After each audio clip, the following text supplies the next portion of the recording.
একজন IPS madam সাধুনীর ছদ্মবেশে থানায় গেলেন চুরির অভিযোগ লেখাতে। কিন্তু সেখানে কর্মরত অফিসাররা চুরির অভিযোগ লেখার পরিবর্তে সেই আইপিএস ম্যাডামের কাছে টাকা ঘুষ চাইলেন এবং তার সাথে অসভ্যতামি করলেন। এরপর যখন সেই আইপিএস ম্যাডামের আসল সত্যতা প্রকাশ পেল, তখন পুরো থানা কেঁপে উঠল এবং সেই অফিসারদের এমন শাস্তি দিলেন যা শুনলে আপনারাও চমকে উঠবেন। ভিডিওটি শুরু করার আগে আপনাদের কাছে আমার অনুরোধ, আমাদের চ্যানেলে যদি নতুন হয়ে থাকেন তাহলে দয়া করে আমাদের চ্যানেলটিকে সাবস্ক্রাইব করে আমাদের পাশে থাকবেন। তো চলুন বন্ধুরা, শুরু করা যাক আজকের ভিডিও। শহরের প্রাণকেন্দ্রে অবস্থিত একটি ব্যস্ততম থানা।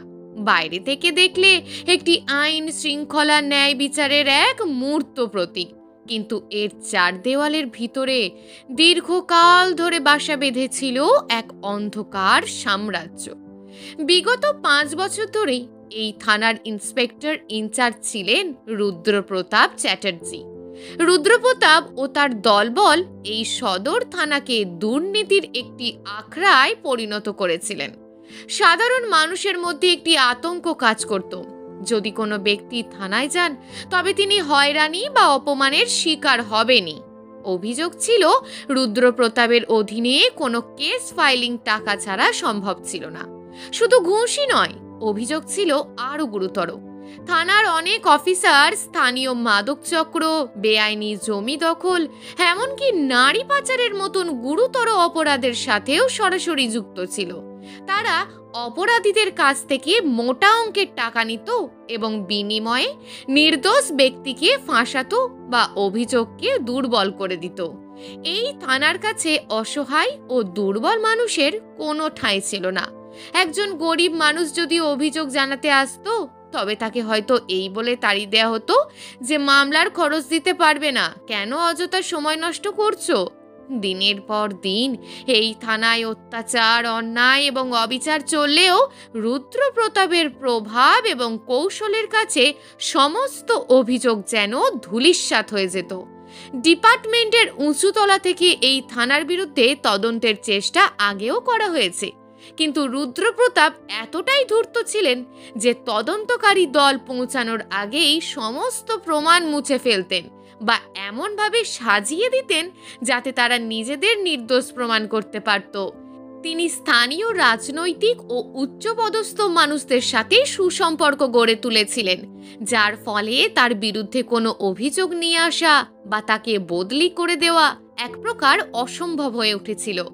সাধারণ মানুষ দিনের পর দিন নির্যাতিত হলেও তাদের কণ্ঠস্বর যেন উঁচুতলার দরজায় পৌঁছাচ্ছিল না। ডিপার্টমেন্ট যখন প্রায় হতাশ, যখন এই দুর্নীতির বিরুদ্ধে লড়াইয়ে হার মানতে চলেছে, ঠিক তখনই এলেন ডিএসপি স্বাতী রায়।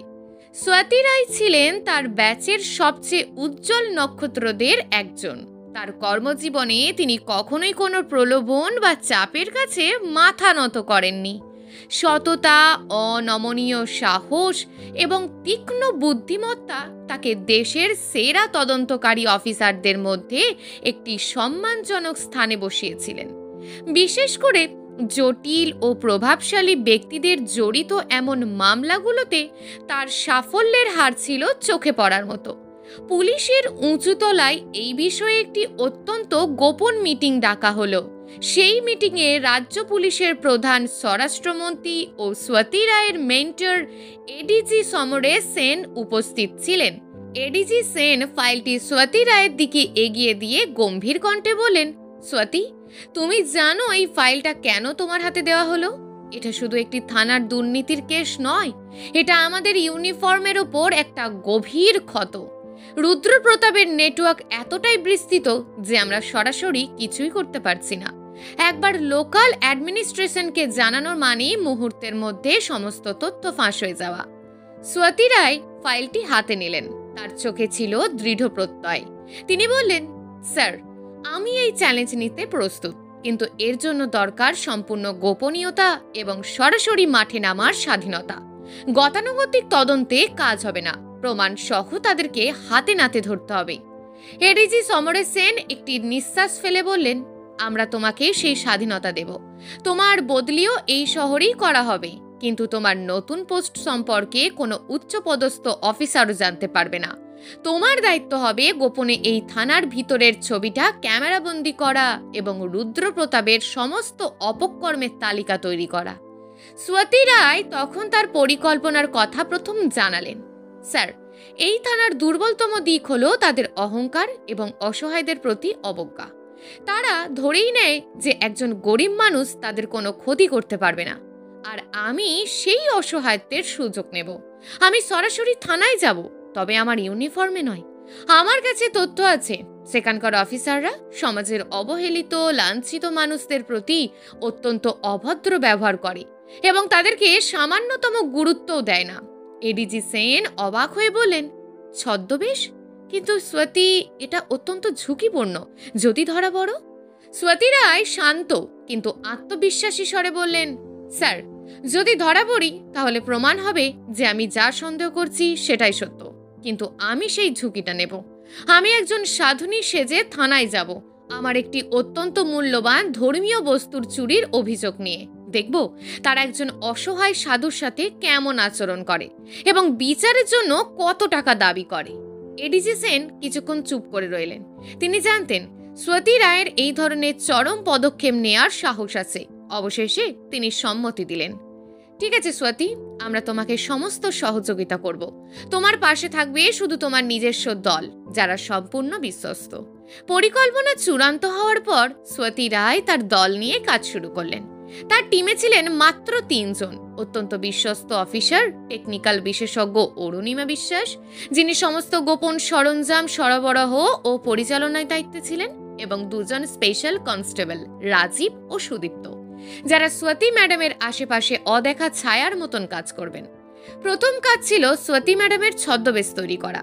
এটা কেবল পোশাক পরিবর্তনের বিষয় ছিল না, এটা ছিল পুরোপুরি একটা চরিত্র নির্মাণ। স্বতী ম্যাডাম চুল ছোট ছিল। তিনি একটি বিশেষ মেকআপের সাহায্যে চুলকে জট পাকানো, লম্বা ও রুক্ষ চেহারায় নিয়ে এলেন। পরনে এলো গেরুয়া রঙের জীর্ণ একটি শাড়ি, যা বহু বছর ধরে ব্যবহার করা হয়েছে বলে মনে হবে। কপালে থাকবে বড় একটি সিঁদুরের টিপ, যা দেখে মনে হবে তিনি কোনো বিশেষ তান্ত্রিক বা কঠোর সাধনা করার সম্প্রদায়ের সদস্য। হাতে থাকবে রুদ্রাক্ষের একটি পুরনো মালা, আর পায়ে থাকবে ছেঁড়া স্যান্ডেল, আর চেহারায় থাকবে দীর্ঘ পথ হেঁটে আসা ক্লান্তি এবং চরম দারিদ্র্যের ছাপ। স্বতী রায় নিজেই তার ছদ্মবেশের জন্য একটি ব্যাক স্টোরি তৈরি করলেন। তার নাম হবে সাধুনিমা। তিনি বহু বছর ধরে একটি ছোট্ট আশ্রমে থাকেন এবং বিভিন্ন প্রাচীন দেবদেবীর সেবা করেন। তার জীবনের সবচেয়ে মূল্যবান সম্পদ হলো একটি প্রাচীন পিতলের রাধা মাধবের মূর্তি, যা তার গুরু তাকে দিয়েছিলেন। এই মূর্তিকে কেন্দ্র করেই তার অভিযোগ দায় করা হবে। চুরির অভিযোগটি ছিল কাল্পনিক, কিন্তু এটার জন্য প্রয়োজনীয় কাগজপত্র তৈরি করতে হলো।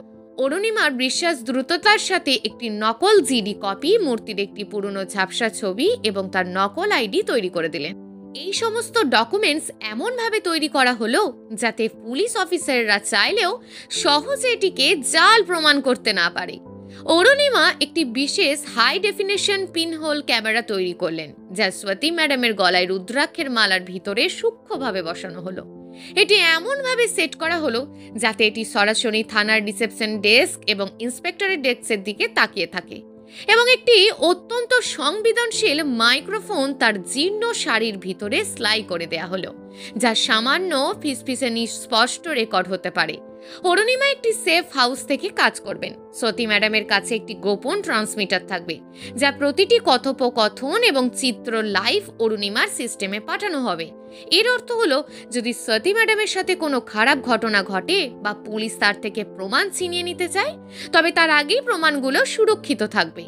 স্বতী ম্যাডাম কয়েক সপ্তাহ ধরে তার চরিত্রে ডুবে থাকলেন। তিনি দিনের অনেকটা সময় গরিব ও অসহায় মানুষদের সাথে কাটালেন। তাদের কথা বলার ধরন, তাদের উদ্বেগ, তাদের শরীরের ভাষা পর্যবেক্ষণ করলেন। তিনি অভ্যাস করলেন কিভাবে একজন অসহায়, দুর্বল ও ভয় পাওয়া মানুষ হিসাবে কথা বলতে হয়, যাতে তার নিজের দৃঢ় কণ্ঠস্বর বা ব্যক্তিত্ব কোনোভাবেই প্রকাশ না পায়। সবকিছু প্রস্তুত হওয়ার পর স্বতী রায় একটি নির্জন রাতে তার দলবলকে শেষ নির্দেশ দিলেন। আমরা জানি রুদ্রপ্রতাপের থানার ভিতরে কি হয়, কিন্তু আজ আমরা দেখব তারা একজন অসহায় মানুষকে কতটা নিচে নামাতে পারে। মনে রাখবে, আমার কোনো বিপদ হলে তোমরা সরাসরি অ্যাকশনে যাবে না, শুধু প্রমাণগুলো নিশ্চিত করবে। এই লোকগুলো ইউনিফর্মের সম্মান কেড়ে নিয়েছে, আর আমার কাজ হবে সেই সম্মান ফিরিয়ে আনা। নির্দিষ্ট দিনে ভোরের আলো ফোটার আগেই স্বতী ম্যাডাম তার মা চরিত্রে সম্পূর্ণ প্রবেশ করলেন। তার মুখে পুলিশ অফিসারের চরিত্রের আত্মবিশ্বাস ছিল না, বরং তার জায়গায় ছিল এক ধরনের আধ্যাত্মিক ক্লান্তি, ভয় এবং অনিশ্চয়তা। তিনি শহরের উপকণ্ঠে তার অস্থায়ী ডেরা থেকে পায়ে হেঁটে সদর থানার দিকে রওনা দিলেন। তার হাঁটার গতি ধীর, কাঁধে ময়লা কাপড়ের একটি ঝুলি। তিনি পথে অন্যান্য সাধারণ মানুষের সাথে মিশে গেলেন, যেন তিনি কেবলই এক দূর দূরান্ত থেকে আসা তীর্থযাত্রী। এই সময় রাজীব ও সুদীপ্ত সাধারণ মানুষের পোশাকে সামান্য দূরত্ব বজায় রেখে তার আশেপাশেই ছিল। সদর থানার কাছে পৌঁছাতেই স্বতী ম্যাডাম তার গোপন ক্যামেরাটি চালু করলেন। সেফ হাউসে বসে থাকা অরুণিমা সঙ্গে সঙ্গে তার মনিটরে লাইভ ফিড দেখতে পেলেন। সকাল 10টা। থানার সামনের দৃশ্যটি ছিল খুবই পরিচিত। বেশ কয়েকজন মানুষ হতাশ চোখে থানার গেটের বাইরে দাঁড়িয়ে আছে। এক বৃদ্ধা চোখের জল মুছছেন। একজন সমবয়সী লোক বারবার গেটের কনস্টেবলের কাছে ভিতরে যাওয়ার অনুমতি চাইছেন। স্বতী ম্যাডাম অর্থাৎ মা গেটের দিকে এগিয়ে গেলেন। একজন কনস্টেবল গেটের সামনে দাঁড়িয়েছিলেন। তার নাম ছিল রমেন। মা অত্যন্ত বিনম্র ভঙ্গিতে বললেন, বাপ, আমি অনেক দূর থেকে এসেছি, বড় বিপদ, একটু ভিতরে যেতে দেবে? কনস্টেবল রমেন এক ঝলক মায়ের ছেঁড়া কাপড় এবং জট পাকানো চুলের দিকে তাকালেন।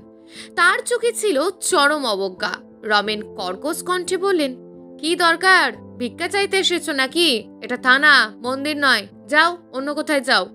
মা আরো শান্তভাবে বললেন, বাপ, আমি ভিক্ষুক নই, আমি মন্দির থেকে আমার জীবনের সবচেয়ে মূল্যবান জিনিস রাধা মাধবের মূর্তিটা চুরি হয়ে গেছে, আমি অভিযোগ জানাতে এসেছি। রমেন এবার জোরে হেসে উঠল। রাধা মাধবের মূর্তি?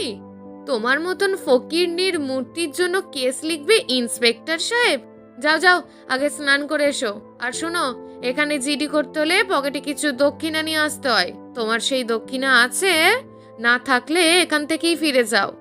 মা মাথা নিচু করে বলেন, বাবা, আমার কাছে তো সামান্য কিছু পয়সা ছাড়া কিছু নেই, আপনি যদি দয়া করেন। রমেন এবার চিৎকার করে বলেন, আরে বাবা, নাটক করো না তো, সময় নষ্ট হচ্ছে, যাও ভিতরে যাও, রিসেপশনে গিয়ে মরোগা, কিন্তু মনে রাখবে খালি হাতে যেন ইন্সপেক্টর স্যারের ঘরে একদম ঢুকবে না। কনস্টেবল রমনের কাছ থেকে অপমানিত হয়ে ডিএসপি স্বতী রায় অর্থাৎ সাধুনিমা ধীর পায়ে থানার ভিতর প্রবেশ করলেন। থানার পরিবেশ ছিল বাইরে থেকে আসা মানুষের জন্য ভয়ের। রিসেপশন ডেস্কের পিছনে বসেছিলেন একজন হেড কনস্টেবল বিবেক মিশ্র। তিনি টেবিলের উপর পা তুলে কানে ফোন চেপে ধরে খুব জোরে কোনো ব্যক্তিগত গল্পে ব্যস্ত ছিলেন। চারপাশের মানুষের ভিড় বা তাদের অসহায়ত্ব তার মনে আকর্ষণের যোগ্য ছিল না। অত্যন্ত ক্লান্ত ও দুর্বল ভঙ্গিতে মা রিসেপশন ডেস্কের কাছে গিয়ে দাঁড়ালেন। তার চোখে স্পষ্ট ছিল উদ্বেগ ও অসহায়ত্বের ছাপ, যা একজন সাধারণ নাগরিকের জন্য পুলিশি ব্যবস্থার প্রতি ভীতিকেই প্রকাশ করেছিল।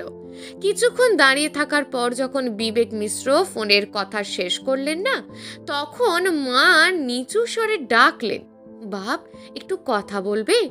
বিবেক মিশ্র ফোনটি নামিয়ে মায়ের ছেঁড়া গেরুয়া পোশাক ও রুদ্রাক্ষের মালা এবং জটা চুলের দিকে বিরক্তি দৃষ্টিতে তাকালেন।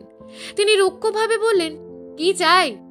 মা অত্যন্ত বিনয়ে বললেন, বাপ, আমার রাধা মাধবের মূর্তিটা চুরি হয়ে গেছে, তাই অভিযোগ লেখাতে এসেছি। বিবেক মিশ্র এবার জোরে জোরে হেসে উঠলেন। তার সেই হাসি যেন থানার নিস্তব্ধতাকে ভেঙে দিল এবং সেখানে অপেক্ষারত অন্য মানুষের মনে আরো ভয় ঢুকিয়ে দিল। বিবেক মিশ্র কর্কশ গলায় বললেন, কিন্তু মা, এখানে জিডি লেখাতে এলে যে আমাদের কিছু দিতে হয়, তোমার কাছে কি কিছু আছে? মা না বোঝার ভান করলেন। কিছু বলতে? সে কি জিনিস বাবা? আমি তো এসব বুঝি না। বিবেক মিশ্র মুখ বিকৃত করে বললেন, তুমি তো দেখছি কিছুই বোঝো না। নগদ টাকা লাগবে। যাও ইন্সপেক্টর স্যারের ঘরে যাও। উনি তোমার মতন সরল লোকেদের খুব ভালোবাসেন, উনি সব বুঝিয়ে দেবেন। বিবেক মিশ্র যেন হাসতে হাসতে আরো কিছু বলতে যাচ্ছিলেন, কিন্তু মা তাকে বাধা দিয়ে বললেন, বাবা, আমি সামান্য এক সাধুনী, আমার কাছে সত্যি কোনো টাকা নেই। আপনারা দয়া করে অভিযোগটা লিখে নিন, মূর্তিটা আমার জীবন বাবা।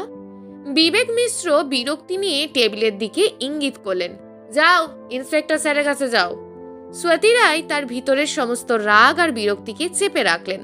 তার গোপন ক্যামেরা এবং মাইক্রোফোন অত্যন্ত সূক্ষ্মভাবে বিবেক মিশ্রের সমস্ত অবজ্ঞা ও ঘুষের ইঙ্গিত রেকর্ড করে নিচ্ছিলেন। তিনি বুঝতে পারলেন এই থানায় দুর্নীতি কেবল ইন্সপেক্টরের মধ্যেই সীমাবদ্ধ নয়, এটা একেবারে নিচু তলা পর্যন্ত বিস্তৃত।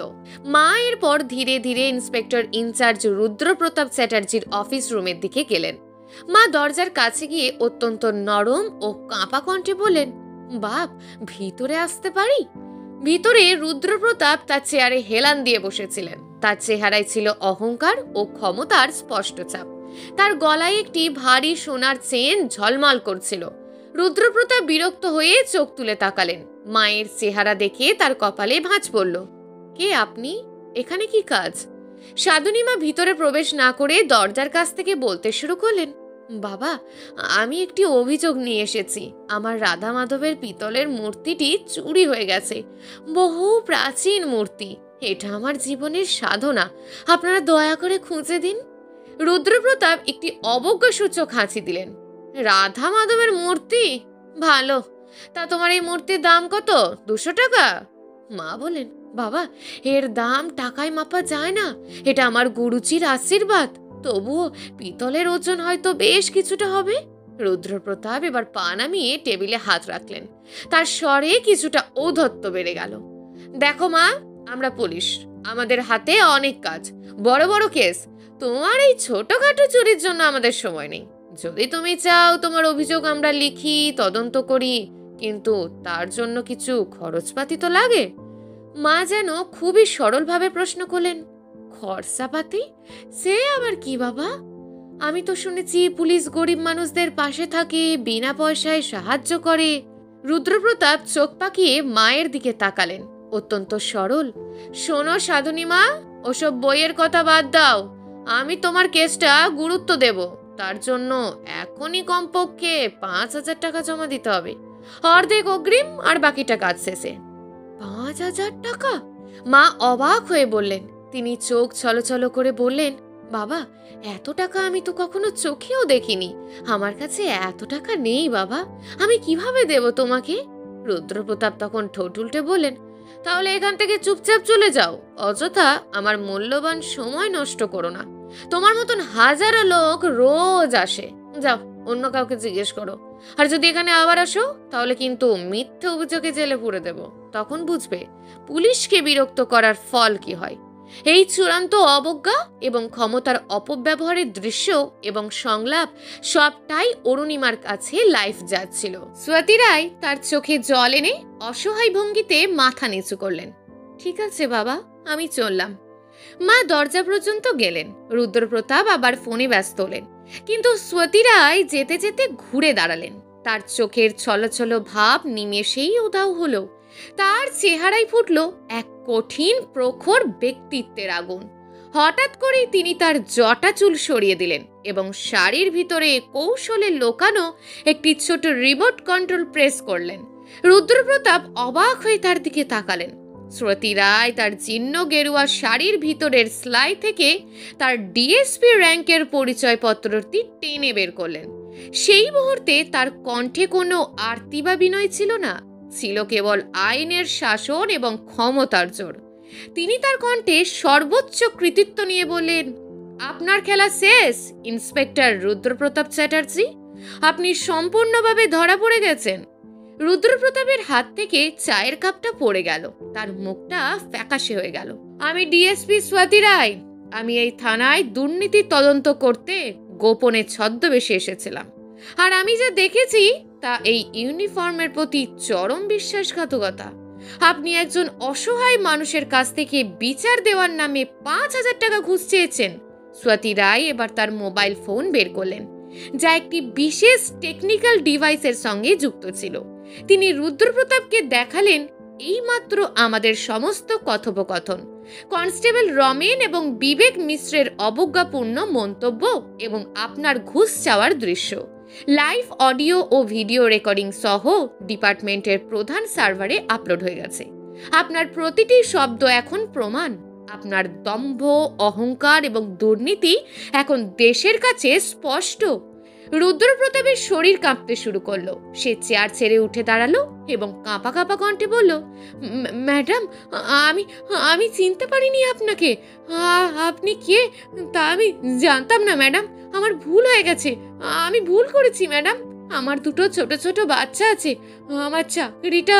স্বাতী রায় কঠিন স্বরে বললেন, চুপ করুন। যখন আপনি আপনার ক্ষমতার অপব্যবহার করে গরিব মানুষের কাছ থেকে টাকা চেয়েছেন, তাদের চোখের জল নিয়ে পকেট ভরেছেন, তখন কোথায় ছিল আপনাদের সন্তানের কথা? যখন আপনি নিরীহ মানুষদের ওপর মিথ্যে মামলা চাপিয়েছেন, তখন মনে ছিল না তাদের পরিবারের কি হবে? আপনার শাস্তি হবে। আপনি কেবল ঘুষখোর নন, আপনি পুলিশের ইউনিফর্মের অপমান করেছেন। তৎক্ষণাৎ স্বাতী রায় তার নিজস্ব টেকনিক্যাল টিমের প্রধান অরুণিমা বিশ্বাসকে ফোন করলেন। অরুণিমা, লাইভ ফিড বন্ধ করো। টিম 1 এবং টিম 2-কে থানার ভিতরে প্রবেশ করতে বলো। ইন্সপেক্টর রুদ্রপ্রতাপ চ্যাটার্জিকে সাসপেন্ড এবং ঘুষ খাওয়ার অভিযোগে গ্রেপ্তারের নির্দেশ জারি করো।